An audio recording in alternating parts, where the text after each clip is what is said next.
మా బండారాలు అంటే నేను 2021 జూలై 27వ తారీఖు ప్రెస్ మీట్ పెట్టిన. నాకే నేను బయటకు వచ్చి ప్రెస్ మీట్ పెట్టిన. నా బండారం బయట పడేదే ఉన్నది, ఆయన నా బండారం బయట పెట్టేదే ఉన్నది. నేనే ఆయన బండారం బయట పెడతానని. అసలు ఏముంది బండారం బయట పెట్ట? మేధా స్కూల్ కబ్జా చేసిండు. మేధా స్కూల్ కబ్జా చేసిండు ఒక యాదవ్ బిడ్డది బోడుప్పల్లా. ఇప్పటికి నేను క్రాంతి నేను ఛాలెంజ్ చేస్తాను, ఇప్పటికి ఛాలెంజ్ చేస్తున్నా.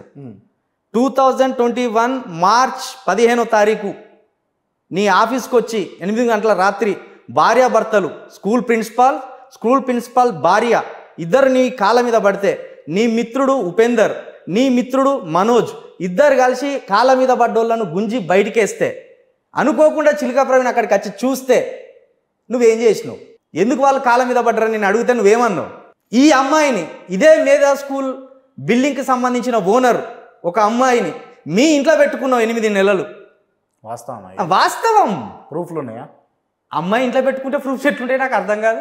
మరి నేను ఉట్టగానే అంటా, నేనేమంటా, క్రాంతి వచ్చి నా ఇంట్లో ఉన్నాడు, నువ్వు లేవని చెప్తావా? ఇప్పుడు అమ్మాయి చెప్పగలుగుతా? మరి ఆ అమ్మాయి చెప్పాలి కదా. అమ్మాయి మీద ఒత్తిడి పెడతామా? నువ్వో నేను పోయి ఒత్తిడి పెట్టి ఉన్నా అని ఆధారం లేని ఆరోపణలు నేను అంటా. నువ్వంటే నేనంటే కాదు, నిజం అనేది ఒకటి ఉంటుంది. ఆ అమ్మాయి వల్ల అమ్మ అమెరికాలో ఉంటుంది, అమ్మాయికి హార్ట్ పేషెంట్, అమ్మాయికి తండ్రి లేడు, అక్కోళ్ళు ఇక్కడ ఉండరు. 1.5 కోటి రూపాయల బిల్డింగ్ అది. అందులో మేధా స్కూల్ అనేటోళ్ళు యాదవ్ బిడ్డ నడుపుతాడు. ఆ 1.5 కోటి బిల్డింగ్ని ఈయన 50 లక్షలకే రాపించుకుంటాడు. ఆయన 4 సంవత్సరాలు అగ్రిమెంట్ రాపించుకుంటాడు యాదవ్ బిడ్డ. 6 నెలలు కాకముందే దాన్ని ఖాళీ చేయమని ఈయన మీద కత్తి పెడతాడు. వాళ్ళు వచ్చి కాళ్ళు పట్టుకుంటే ఇసిరేస్తారు. ఇది మనం చూసి నిజంగా మేధా స్కూల్ అనేది ఉందా? అసలు ఈ బిల్డింగ్ ఎవరిది? ఆ అమ్మాయి రెగ్యులర్గా ఆఫీస్కి కూడా వచ్చేది. సరే, ఇప్పుడు వీటన్నిటికీ ఆ మేధా స్కూల్ మీద సంబంధించి కాళ్ళ మీద పడ్డోళ్ళు ఉన్నారా? వాళ్ళు ఉన్నారా? ఇప్పుడు ఉన్నారు, వాళ్ళు చెప్పరు. అదేంది ఇది అరే నువ్వు అనుకుంటున్నావు క్రాంతి, అటువంటి వాళ్ళు 1000 మంది ఉన్నారు. అంటే మోసపోయి కూడా చెప్పను వాళ్ళు. అరే ఒక ఎమ్మెల్యేనే చెప్పలేదు. ఇప్పుడు వాళ్ళు తప్పులేదు ఎందుకు చెప్పారన్న? ఎందుకు చెప్తారు? నువ్వు ఎందుకు వచ్చి చెప్తున్నావు ఇక్కడ? అరే నాకు ధైర్యం ఉన్నది భయ్, నాకు ధైర్యం ఉన్నది. నేను తెగిచ్చిన, పోతే ప్రాణం పోయింది, ఉంటే ఉన్న సమాజంలో నిలబడ్డాను వచ్చిన. అందరికి అట్లనే ఉంటుందా?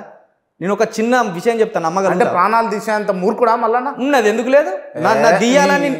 అరే నువ్వు తేలిగ్గా తీసుకోవద్దు క్రాంతి. తేలిక కాదన్న, ఒక వ్యక్తిని నువ్వు మొత్తం ఒక టెర్రరిస్ట్, ఒక ఉన్మాద అన్నట్టు చిత్రీకరిస్తే తేలిక ఎట్లయితుంది? నువ్వు ఇన్నాళ్ళు నేను మంచితనం అనే ఒక గూడును కట్టుకునడానికి ఒక డ్రామా అల్లుతాను. మంచితనం అనే ఒక గూడును కట్టడానికి ఒక డ్రామా, నిత్యం నిజాయితీ అని ఒక డ్రామా అల్లుతాను. అదంతా అబద్ధాలతో కూడిన డ్రామా అని ఒకటి వచ్చి కూల్చివేసి చెప్పినప్పుడు నీకు ఎట్లుంటుంది? వెన్నుల వణుకు పుట్టదు? ఎవడు పెట్టిండు? దామోదర్ రెడ్డి లాంటి వాళ్ళు వణికిపోయిన తెలుసా? తీన్మార్ ప్రోగ్రామ్కి క్రియేటివ్ హెడ్గా ఉండి తీన్మార్ ప్రోగ్రామ్ని డిజైన్ చేసిన దామోదర్ రెడ్డి వణికిపోయింది తెలుసా? గప్చుప్గా అయిపోయింది తెలుసా? దీనికి దామోదర్ రెడ్డికి ఒక అమ్మాయితోటి సత్సంబంధం ఉన్నది. వీడు చేసే అక్రమాలను చెప్పాలి. చెప్తే ఆయన లైఫ్ డేంజర్ అవుతుంది కదా. ఫలానోళ్ళతో నీకు రిలేషన్ ఉన్నది. అర్ధరాత్రి నాకు ఫోన్ చేసి బాధపడతాడు ఆ వ్యక్తి. యాంకర్ శిల్ప అని ఉండే ఒక ఆమె, బిగ్ బాస్కి సెలెక్ట్ అయింది తెలుసు కదా. బిగ్ బాస్లా వేధింపులు ఉంటాయి, బిగ్ బాస్లో ఈ టార్చర్ ఉంటుంది, లైంగిక వేధింపులు ఉంటాయి అని ఆమె మాట్లాడితే, బిగ్ బాస్కు సంబంధించిన ఒకరు ఈయనకు ఫోన్ చేసి ఆమె మీద నిందలేయాలంటే, అవునా నిన్ను రమ్మన్నారా? మరి మమ్మల్ని రమ్మని లేదు, ఇట్లా మాట్లాడతాడు. ఆమె 1 గంట రాత్రి ఫోన్ చేసి నాకు బాధపడుతుంది. ధైర్యంగా ముందరికి వచ్చినావు, ఇట్లనే నిలబడని చెప్తుంది. నువ్వు అనుకుంటున్నావా? ఒక విషయం చెప్తే నువ్వు ఆశ్చర్యపోతావు. నేను ఎమ్మెల్యే పేరు చెప్పాను. ఒక లేడీ ఎమ్మెల్యే వాళ్ళ కూతురును ఒక అబ్బాయి లవ్ చేసుకుంటారు. ఇద్దరు బీటెక్లో లవ్ చేసుకుంటారు. ఇది వాళ్ళ అమ్మకు తెలుస్తుంది. ఎమ్మెల్యేకు తెలిసి అబ్బాయిని బెదిరింపులకు ఏదో ఒకటి చేయాలనుకుంటారు.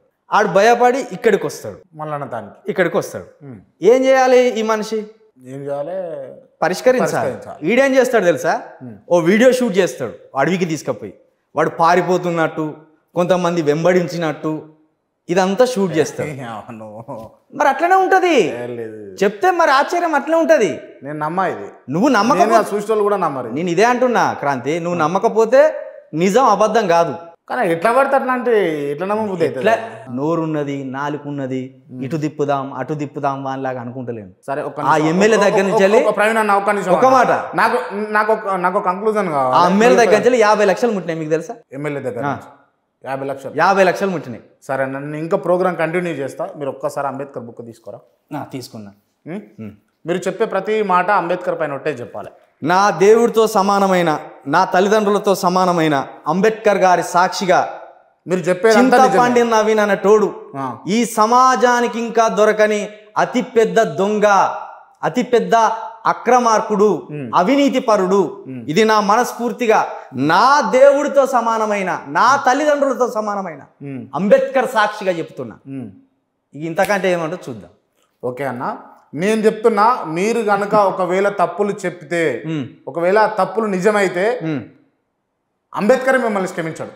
అంబేద్కర్ కాదు, నాకు నేనే నచ్చ అబద్ధాలు చెప్తే. ఇప్పుడు మీరు చెప్పేటి నిజాలే అంటాం 100%. ఒకటి చెప్తున్నా, ఈ నవీన్ గాడు అనేటోడు ఎటుంటాడు అంటే, బజార్లో ఒక 10 రూపాయలు పడతాయి. ఒక వ్యక్తి వాచ్ చేస్తా అంటాడు 10 రూపాయలు పడ్డాయని. ఓ వ్యక్తి ఆ బజార్ మించెలు పోయేటప్పుడు చూస్తాడు, చూసి ఆ 10 రూపాయలు నాయి కాదు, నాకేం అవసరం అని వెళ్ళిపోతాడు. ఇంకో వ్యక్తి వస్తాడు, 10 రూపాయలు పడ్డాయి, జేబులో పెట్టుకొని వెళ్ళిపోతాడు. అవకాశం వచ్చింది, ఆ అవకాశాన్ని ఆ 10 రూపాయలను తీసుకున్నాడు, జేబులో పెట్టుకొని వెళ్ళిపోతాడు. ఇంకో వ్యక్తి వచ్చాడు, ఆ 10 రూపాయలని జేబులో పెట్టుకొని వెళ్ళిపోతుండగా ఈ గమనించేట ఆయన వచ్చి పట్టుకున్నాడు. నువ్వు 10 రూపాయలు తీసుకున్నావు, నేనే కావాలని వేసిన, నువ్వు 10 రూపాయలు తీసుకున్నా అంటే, నేనా 10 రూపాయలు తీసుకున్నాను? ఎప్పుడు తీసుకున్నా? ఎక్కడ పడ్డాయి? నా జేబులో 10 రూపాయలు పెట్టుకొని వస్తున్నా నేను, చాయ్ తాగుదామనో ఇంకేదన్నా కొనుక్కొని తిందామనో. అగో అటుంటోడు వీడు, అటుంటోడే వీడు. ఈ సమాజంలో మీరు అందరూ అనుకుంటాను కదా నీతిపరుడు, నీతిపరుడు అంటే 100% నీతిపరుడే అంట. నేనైతే నువ్వు అనుకో, నేను అదే అంటున్నా. లేదన్నా, ఇప్పుడు జైలుకు పోవాల్సిన అవసరం ఏమున్నది, పోలీసు వాళ్ళతో దెబ్బలు తినాల్సిన అవసరం ఏమున్నది, క్యూనిఫ్ ఆఫీస్ మీద దాడులు చేయించుకోవాల్సిన అవసరం ఏమున్నది, పొద్దున్న లేస్తే కేసీఆర్ను తిట్టాల్సిన అవసరం ఏమున్నది? నేను అదే అంటున్నా. క్రాంతి, క్యూనిస్ మీద దాడి ఎవరు చేసిండ్రు? ఎవరు చేసిరు? ఎవరు చేసిండ్రు నువ్వు చెప్పు. టీఆర్ఎస్ ఒక వ్యక్తి చేసిండు. అవును. నేను నీ ఆఫీస్ మీద దాడి చేయడానికి వచ్చిన, నీ దగ్గర స్టాఫ్ ఉన్నారు, నీ దగ్గర బలవంతులు ఉన్నారు, నన్ను కట్టేసి పక్కన పెట్టి పోలీసులకు ఫోన్ చేస్తే అయిపోతుంది. అవును.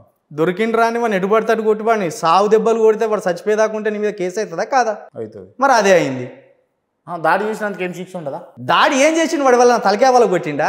వాడు ఆవేశంగా నీ ఆఫీస్లో ఉరికొచ్చిండు. వాడు వచ్చి ఎవరిని కొట్టలే, మీకు ఎవరికి దెబ్బలు తాకలే. మీకు ఎక్కడ ఇంజూరీ అయిందా? ఇంజూరీ అయితే మీకు ఉన్నది కదా, నీది మొత్తం కెమెరా ఆన్ కెమెరా పెట్టి చూపెడతావు. ఎక్కడ ఇంజూరీ అయింది నీకు?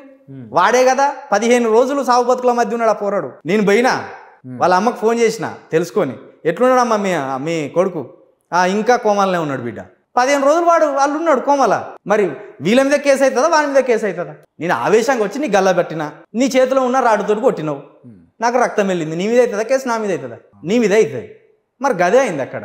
ఏదో వాడిని ఏదో యేసుక్రీస్తుని తీసుకుపోయి, బుద్ధుని తీసుకుపోయి జైలు వేసినట్టు, వీళ్ళంతా కన్నీరు పెట్టినట్టు. ఏంది ఈ డ్రామా అంతా? ఇప్పుడు క్యూన్యూస్ ఆఫీస్ అనగానే అప్పుడు మనం చూస్తుంటేనైతే పేపర్లు కనబడుతుండే, న్యూస్ పేపర్లు ఒక తాడు గట్టో లేకపోతే స్టిక్ చేసి కనబడుతుండే. ఇప్పుడు స్క్రీన్ దాకా వచ్చింది. ఏ విధంగా జరిగింది ఇదంతా? స్క్రీన్ ఎట్లా వచ్చిందనే చెప్తా వినిగా. స్క్రీన్ వచ్చిందే చెప్తావా? స్క్రీన్ వచ్చింది చెప్తా. ఓకే. వానికి నేను ఎంత మంచి సలహాలు ఇచ్చేది అనేది నువ్వు ఇక్కడ అర్థం చేసుకో. మేము పాదయాత్ర చేస్తాను, ఎలక్షన్స్ దగ్గరకు వచ్చినాయి. అసలు వీడు ఎలక్షన్లో పోటీ చేస్తాననే దానికి పాదయాత్ర చేయలే, సమస్యలను తెలంగాణ ప్రజలకు వివరిద్దామన్నాడు. కానీ వీని ఇన్నర్ థాట్ మొత్తం ఎమ్మెల్సీ మీద గురి ఉన్నది. ఎమ్మెల్సీ నోటిఫికేషన్ పడుతుంది 5-6 నెలల్లో, పడగానే పోటీ చేయాలి. తీరా మేము పాదయాత్ర చేస్తా అంటే నోటిఫికేషన్ పడగానే అన్న నేను ఎమ్మెల్సీగా పోటీ చేస్తా అన్నాడు. అప్పుడే చాలా మంది అన్నారు నువ్వెందుకు చేయాలి, నువ్వేమన్నావు, నేను అనేక మంది నాయకులను తయారు చేస్తా అన్నావు. మరి నీతో పాదయాత్రలు ఉన్న వాళ్ళని ఎవరినో ఒకరిని పెట్టాలి కదా, పెట్టలే. పోటీ చేస్తా అన్నావు, ఆశ్చర్యం అనిపించింది. ఓకే అనుకొని ఆ ఎమ్మెల్సీ ఎన్నికలల్లో ఎవడు మద్దతు ఇస్తలేడు. ఏమున్నదని మనోడు ఏమన్నా పెద్ద ఫిగరా లేకపోతే నాయకుడా? ఎవడు మద్దతు ఇస్తలేడు. నీకున్న యూట్యూబ్ తోటి చక్కగా నీ కుట్రలను అన్నిటిని దాంట్లో విస్తరించినావు, అందులో సెకండ్ ప్లేస్కి వచ్చినావు. అయితే దీనికంటే ముందు అన్న చంద్రబాబు నాయుడు దగ్గరికి పోయి నేను మద్దతు కోరాలా అన్న అని అడిగాడు.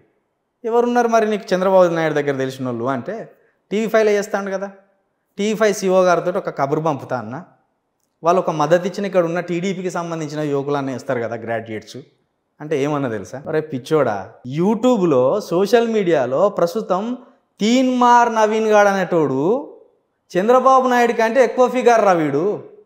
నువ్వు వాని పోయి అడిగినావు అనుకో నీ ఇజ్జతి పోతుంది, వీడు ఆంధ్రం తొత్తని ఉన్న ఓట్లు కూడా పడేయరా అని చెప్పిన. దెబ్బకి ఆగిపోయాడు.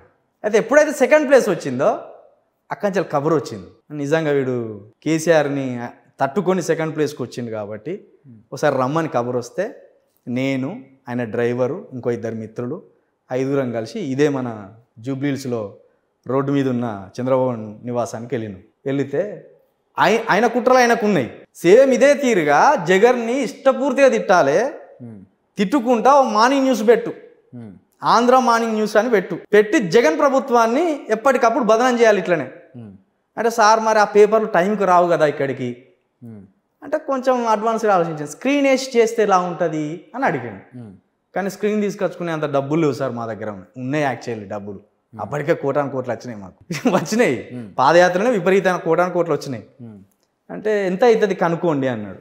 అవుతుంది కావచ్చు సార్ 5-6 లక్షలు అన్నాడు. అప్పటికప్పుడే నేను ఒక 10 లక్షల చెక్ రాసి ఇచ్చిండు చంద్రబాబు నాయుడు 10 లక్షల చెక్ రాసి ఇచ్చిండు. ఆ స్క్రీన్ తీసుకొచ్చుకున్నాడు. 7:30కే ఆంధ్ర మార్నింగ్ న్యూస్ అని చదివేది, 8 గంటలకి ఇది చదివేది. అయితే 7:30కు మార్నింగ్ న్యూస్ చదివే క్రమంలో ఇక విపరీతంగా తిట్టడం స్టార్ట్ చేసిన ఆంధ్రోళ్ళు. భయపడ్డాడు. అబ్బా ఇంకా కొత్తగా వచ్చింది అప్పుడే ప్రభుత్వం జగన్ది. అమ్మా ఇది మనం చేస్తే నెగిటివ్ అవుతుంది, ఈ 10 లక్షల కోసం మనం ఇక్కడ ఇరుక్కపోవద్దు అని వెంటనే అది ఆపేసాం. ఏం మళ్ళా చంద్రబాబు నాయుడు గారు ఫోన్ చేయలేదా? ఇంకా చేసిన మనోడు పెద్ద అయిపోయింది, రిసీవ్ చేసుకోడు, అయిపోయింది అక్కడికి, అది క్లోజ్. ఇక చాలా చంద్రబాబు నాయుడు గారు టీడీపీకి అప్పటికి ఎల్ రమణ గారు లేరు, అంటే అధ్యక్షులు లేరు తెలంగాణకు. అధ్యక్ష పదవి ఇస్తాము అని అన్నారట, వాస్తవమేనా? అబద్ధం. నేను చెప్తా ఏమేమి సార్. మేము పాదయాత్ర అయిపోయినాక భువనగిరిలో మాకు ముగింపు సభ ఉంటుంది. ముగింపు సభకు కొన్ని డబ్బులు కావాలి, ఒక 20 లక్షల దాకా అవసరం పడతాయి. ఉన్నాయి కానీ ఈయన జేబులోకి వెళ్ళి ఖర్చు పెట్టుకున్నాక సిద్ధంగా లేదు. అన్ని ప్రజల దగ్గర నుంచెల్లే రాబట్టాలి. ఈ క్రమంలో ఇప్పుడు అధ్యక్షుడు ఎవరు, టీడీపీ అధ్యక్షులు ఎవరు ఇప్పుడు? కాసాని జ్ఞానేశ్వర్. కాసాని జ్ఞానేశ్వర్కి నా సెల్లు నుండి ఫోన్ చేసిండు, ఇదే సెల్లు నుండి. అన్న మన బీసీల రాజ్యం వద్దా అనేగా, నేను బీసీల రాజ్యం ఇద్దామని 39 సంవత్సరాల పిల్లగాన్ని పెన్లం పిల్లల్ని విడిచిపెట్టి తిరుగుతానన్న, ఒక్కడు పైసలు ఇత్తలేడే, ముగింపు సభ ఉన్నదే అన్నాడు. అంటే ఎంత కావాలి? ఓ ఫిగర్ చెప్పాడు, 30 లక్షలకి వేసిన టెండర్. 30 లక్షలు కాదు కానీ కొంత ఇస్తా, రమ్మాను. పోయిండు, తెచ్చుకున్నాడు. ఆ క్రమంలో దీన్ని ఏం చేసిండంటే సెకండ్ ప్లేస్కి వచ్చినాక నాకు టీడీపీ తెలంగాణ అధ్యక్షుడు ఇస్తానంటాను, టీడీపీ తెలంగాణ అధ్యక్షుడు ఇవ్వడానికి ఇస్తాడు నీకు? ఏంటిదిరా నీది అసలు? ఏదో పట్టభద్రులు నువ్వొక్కని పోరాడితే ఏలే, 95,000 ఓట్లు నువ్వొక్కని పోరాడితే ఏలే, ఫేస్ నీదే కావచ్చు కానీ సైన్యం ఉంటుంది కదా, ఆ సైన్యం ఫైటింగ్ చేయాలి కదా, ఆ సైన్యం పోరాడాలి కదా. ఇప్పుడు తీర్మానం మళ్ళా నిలబడ్డాడు అనుకో, ఒక ఎమ్మెల్సీ ఎలక్షన్లకో లేకపోతే ఇప్పుడు సాధారణ ఎలక్షన్స్ వస్తున్నాయి, ఏదో కాన్స్టిట్యున్సీ తీసుకొని నిలబడ్డాడు అనుకో. ఏదైంది ఇప్పుడు మేడ్చల్ తీసుకుంటాను కదా, సరే మేడ్చల్ నుంచి నిలబడ్డాడు. ఒకవేళ సేమ్ సరే గెలిస్తే మంచిది, ఒక గెలవకుండా గట్టి పోటీ ఇచ్చి 2వ స్థానంలో ఉన్నపోయాడు అనుకో, అప్పుడు కూడా సైన్యమే అంటావా? ఇప్పుడు 4వ స్థానం వస్తుంది తప్పకుండా. ఎందుకంటే ఇంతకుముందు వచ్చిన పేరు ఉంటుంది కదా, ఆ పేరు ఉపయోగపడుతుంది కదా, ఇప్పుడు తప్పకుండా ఉపయోగపడుతుంది కదా. ఆ పేరుతోటి కొన్ని ఓట్లు వస్తాయి. నేను డిపాజిట్ వస్తుంది అనుకుంటాను. డిపాజిట్ వస్తుంది పక్క డిపాజిట్ వస్తుంది.